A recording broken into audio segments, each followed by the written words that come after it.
तो आज की इस वीडियो में हम एक ऐसी चीज़ के बारे में बात करेंगे जो हमारी लाइफ कनाडा के अंदर बना भी सकता है और बिगाड़ भी सकता है। वो होता है क्रेडिट स्कोर। तो बेसिकली कनाडा के अंदर अगर लोन पे कोई गाड़ी लेनी है या फिर घर खरीदना है, मॉर्गेज वगैरह अप्लाई करनी है, या फिर कोई क्रेडिट कार्ड अप्लाई कर रहे हैं, बैंक से कोई लाइन ऑफ क्रेडिट चाहिए, या फिर काफ़ी सारे केसेस में अगर कोई अपार्टमेंट या फिर कोई घर रेंट पे ले रहे हैं, तो सारी चीज़ों में हमारी क्रेडिट हिस्ट्री, हमारा क्रेडिट स्कोर चेक किया जाता है। अगर कोई गड़बड़ होती है, हमारा क्रेडिट स्कोर कम होता है, तो ये सारी चीज़ें हमें डिनाई भी की जा सकती हैं। आज के टाइम पे मेरा जो क्रेडिट स्कोर है वो है 791। बहुत बढ़िया नहीं है, 900 में से स्कोर किया जाता है। काफ़ी सारे लोगों का 800 से भी ऊपर होता है, लेकिन अगर 750 से ऊपर आपका क्रेडिट स्कोर है तो कोई ज़्यादा दिक्कत नहीं आएगी। तो अपने एक्सपीरियंस से आज की इस वीडियो में आप लोगों के साथ शेयर करूंगा कि किस तरीके से आप अपना क्रेडिट स्कोर कनाडा के अंदर इंप्रूव कर सकते हो। तो बेसिकली यार, अगर आसान शब्दों में बताऊं तो जो क्रेडिट स्कोर है ना, वो एक 3 डिजिट का नंबर होता है जिसकी वैल्यू 300 से 900 कुछ भी हो सकती है। वो काफ़ी सारे फैक्टर्स के ऊपर डिपेंड करती है, जिसके बारे में भी वीडियो में आगे बात करेंगे। लेकिन जितनी वो ज़्यादा वैल्यू होगी आपके लिए, मतलब जितना वो नंबर 900 के करीब होगा, उतना वो ये दर्शाएगा कि आप अपने डेट को लेके या फिर आपकी कोई भी मंथली, बाई वीकली या फिर वीकली जो भी रेगुलर पेमेंट्स होती हैं, उनको लेके आप काफ़ी ज़्यादा रिलायबल पर्सन हो। तो जितना ज़्यादा नंबर होगा उतना कॉन्फिडेंस लेंडर को आएगा आपको लोन देते हुए, या फिर आपके नाम पे कोई क्रेडिट कार्ड या फिर लाइन ऑफ क्रेडिट इशू करते हुए कि हाँ भाई ये बंदा रिलायबल है क्योंकि इसका स्कोर काफ़ी ज़्यादा है, तो टाइम पे लोन चुका देगा या फिर पेमेंट्स वगैरह कर देगा। अगर स्कोर कम होता है तो कोई भी लेंडर डरेगा, उसको कॉन्फिडेंस नहीं आएगा कि भाई ये जो बंदा है ये अनरिलायबल है, मे बी मैं जितना भी लोन दे रहा हूँ या फिर मैं क्रेडिट कार्ड इशू कर रहा हूँ तो ये पेमेंट्स वगैरह टाइम पे नहीं करेगा या फिर डिफॉल्ट कर जाएगा, बहुत कम स्कोर होगा, तो प्रॉबेबली आपको वो लोन नहीं मिलेगा। तो बहुत ही ज़रूरी चीज़ होती है क्रेडिट स्कोर। तो सबसे पहले आप बात करते हैं कि भी कौन कौन से फैक्टर से आपका क्रेडिट स्कोर अफेक्ट होता है। तो सबसे पहला और सबसे इंपॉर्टेंट फैक्टर है हमारी पेमेंट हिस्ट्री। तो अगर हम टाइम पे अपनी पेमेंट्स वगैरह करेंगे तो क्रेडिट स्कोर ऊपर जाएगा, अगर पेमेंट्स वगैरह मिस करेंगे तो क्रेडिट स्कोर नीचे आएगा। दूसरा इंपॉर्टेंट फैक्टर है हमारी क्रेडिट यूटिलाइजेशन। तो बेसिकली जितनी भी हमारे नाम पे क्रेडिट लिमिट है, जितने भी क्रेडिट कार्ड्स हैं, टोटल हमारी जो भी लिमिट बनती है, जितनी ज़्यादा हम यूटिलाइजेशन करेंगे उसकी स्कोर उतना नीचे आएगा, जितनी कम यूटिलाइजेशन करेंगे स्कोर उतना ऊपर जाएगा। 30% से ज़्यादा हमें यूटिलाइजेशन नहीं करनी है। तीसरा इंपॉर्टेंट फैक्टर है हमारी क्रेडिट हिस्ट्री। तो अगर हम कनाडा के अंदर न्यू कमर है तो कोई हिस्ट्री तो है नहीं, टाइम के साथ हम बनाएंगे, टाइम पे पेमेंट्स करेंगे, अपने आप स्कोर बढ़िया हो जाएगा, हिस्ट्री बन जाएगी। लेकिन अगर काफ़ी पुराने हम कनाडा में 2020, 2018, 15 में आए थे, कोई शुरू शुरू में क्रेडिट कार्ड लिया था, उसको बंद मत कराना। वो ये दर्शाता है कि हमारी कनाडा के अंदर क्रेडिट हिस्ट्री कितनी पुरानी है। फोर्थ इंपॉर्टेंट फैक्टर आ जाता है types of credits we have. तो बेसिकली अगर हमारे नाम पे अलग अलग टाइप के क्रेडिट्स होंगे, जैसे कि एक क्रेडिट कार्ड हो गया, एक गाड़ी का लोन हो गया, एक हमने iPhone 17 pro plus plus plus max ले लिया था, उसकी हमारी पेमेंट्स वगैरह आ जाती है मंथली। तो जितने अलग अलग टाइप के क्रेडिट्स या फिर डेट्स वगैरह हमारे नाम पे होंगे, तो ये दिखाएगा कि भी अलग अलग टाइप के डेट्स को हम मैनेज करने में रिलायबल हैं, तो उससे हमारा जो स्कोर है वो थोड़ा सा ऊपर जाएगा। और पांचवा बहुत ही इंपॉर्टेंट फैक्टर है रीसेंट क्रेडिट एप्लीकेशंस। जब आप खुद अपने बैंक की ऐप को यूज करके या फिर किसी भी ऐप को यूज करके, कोई प्लेटफॉर्म को यूज करके अपना क्रेडिट स्कोर चेक करते हो, मॉनिटर करते हो, तो उसे सॉफ्ट चेक कहते हैं। लेकिन जब कोई लेंडर चेक करता है तो उसे हार्ड चेक कहते हैं। तो हार्ड चेक्स जितने हम अवॉइड कर सकें उतना बढ़िया है, क्योंकि जब भी एक हार्ड चेक होता है तो हमारा जो स्कोर है ना वो नीचे आता है। बाकी मैं अपने क्रेडिट स्कोर को रेगुलर बेसिस पे मॉनिटर करता हूँ एक बोरोवेल नाम की एप्लीकेशन को यूज करके। कोई स्पॉन्सर्ड वीडियो नहीं है, मैं पर्सनली उसको यूज करता हूँ,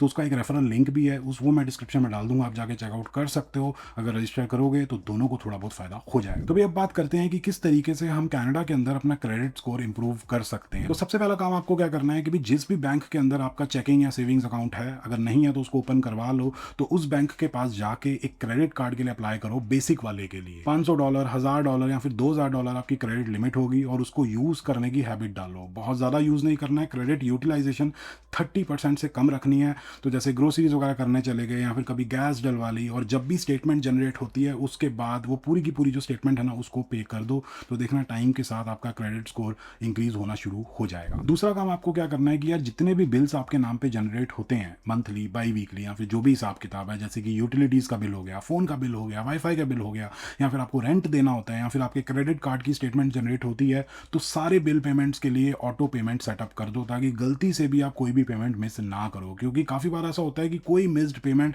6-6 साल तक हमारी फाइल पे रहती है, हमारी हिस्ट्री पे लगी रहती है, जिसकी वजह से हमारा क्रेडिट स्कोर इंप्रूव नहीं हो पाता। एक पेमेंट भी मिस कर दोगे तो दिक्कत हो सकती है। मेरे को याद है, मेरा एक फ्रेंड था जिसका फोन का प्लान फाइडो के साथ था, लेकिन कुछ टाइम के बाद वो बेल में स्विच कर गया था। लेकिन स्विच करने से पहले उसने पूरी पेमेंट्स वगैरह क्लियर नहीं की थी। एक $30 की पेमेंट, उसके जो लास्ट बिल जनरेट हुआ था, वो पेंडिंग रह गई थी, और वो मूव कर गया किसी और सिटी में, और फाइडो वाले उसको लेटर भेजते रहे कि भाई ये नोटिस है, आपकी $30 की पेमेंट पेंडिंग है। वो फिर पेन 35 की होगी, फिर 36 की होगी, 40 की होगी, लेट पेमेंट चार्जेस वगैरह लगा के, लेकिन लेटर उसके पुराने वाले एड्रेस पे आते थे तो उसको पता ही नहीं लगा। तो उसकी जो क्रेडिट हिस्ट्री है ना, उसके ऊपर एक डेरोगेटरी रिमार्क लग गया और वो अभी तक स्ट्रगल कर रहा है। 4 साल हो चुके हैं, अभी तक उसका क्रेडिट स्कोर ढंग से बढ़ नहीं रहा है। मतलब सारी चीज़ें वो ठीक करता है लेकिन बहुत ही स्लोली वो बिल्ड हो रहा है।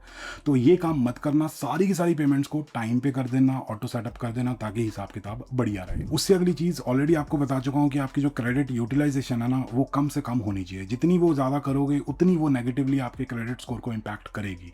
लेट अस से आपके पास एक क्रेडिट कार्ड है, आप नए नए कनाडा में आए हो, आपके बैंक ने आपको क्रेडिट कार्ड इशू किया है और स्टार्टिंग के लिए आपकी जो क्रेडिट लिमिट है वो है $1000 और आप हर महीने उसमें से $800 यूज़ कर लेते हो। तो आपकी जो क्रेडिट यूटिलाइजेशन है वो 80% हो जाएगी, जो कि बहुत ज़्यादा है। वो 30% से ज़्यादा नहीं होनी चाहिए। मैं तो कहता हूँ 25% से भी कम रखो। मतलब $1000 की अगर आपकी लिमिट है तो $250 से ज़्यादा अपने क्रेडिट कार्ड पे मंथली यूज़ मत करो। अगर $250 हो गए हैं तो अपना डेबिट कार्ड यूज़ करो। तो जितनी कम यूटिलाइजेशन होगी उतना अच्छा रहेगा आपके क्रेडिट स्कोर के लिए। अब लेट अस से कि यार आपको कनाडा के अंदर आए हुए 6 महीने 1 साल हो चुका है और शुरू में जो आपको क्रेडिट कार्ड मिला था ना, उसको बहुत ही रिस्पॉन्सिबली आप यूज़ करते आए हो। पेमेंट्स आपने टाइम पे की हैं, यूटिलाइजेशन भी काफ़ी ज़्यादा कम रखी है और धीरे धीरे आपका जो क्रेडिट स्कोर है वो भी बिल्ड हो रहा है, इंक्रीज हो रहा है। अब आती है बात नेक्स्ट स्टेज की।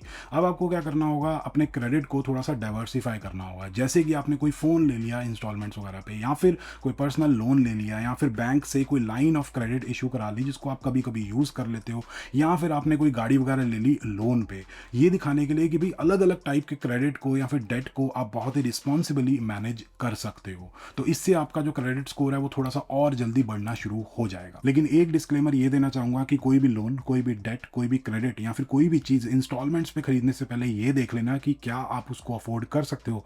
Because always take on a credit which you can afford. उससे अगला बहुत ज़रूरी काम जो आपको करना है वो ये है कि आपको रेगुलर बेसिस पे अपना क्रेडिट स्कोर मॉनिटर करना है। आपकी जो बैंक की ऐप है उसको यूज़ करके आप अपने क्रेडिट स्कोर को मॉनिटर कर सकते हो, या फिर थर्ड पार्टी ऐप्स वगैरह होती हैं, प्लेटफॉर्म्स वगैरह होते हैं, उनको भी मे बी आप यूज़ कर सकते हो। जैसे कि मैं पर्सनली बोरोवेल को यूज़ करता हूँ। वो प्रॉपर तरीके से क्रेडिट रिपोर्ट दे देता है, साथ के साथ ये बता देता है कि कहाँ पे मैं गलती कर रहा हूँ, मेरा स्कोर इस महीने थोड़ा सा कम हुआ है, क्या वजह हो सकती है जिसकी वजह से वो स्कोर कम हुआ है, क्या मैंने गलती की है, कोई भी एरर है उसको हम करेक्ट कर सकते हैं, या फिर अगर कोई फ्रॉड वगैरह हो रहा है उसको भी डिटेक्ट कर लेते हैं प्लेटफॉर्म्स, या फिर बैंक की ऐप में भी वो चीज़ें डिटेक्ट हो जाती हैं।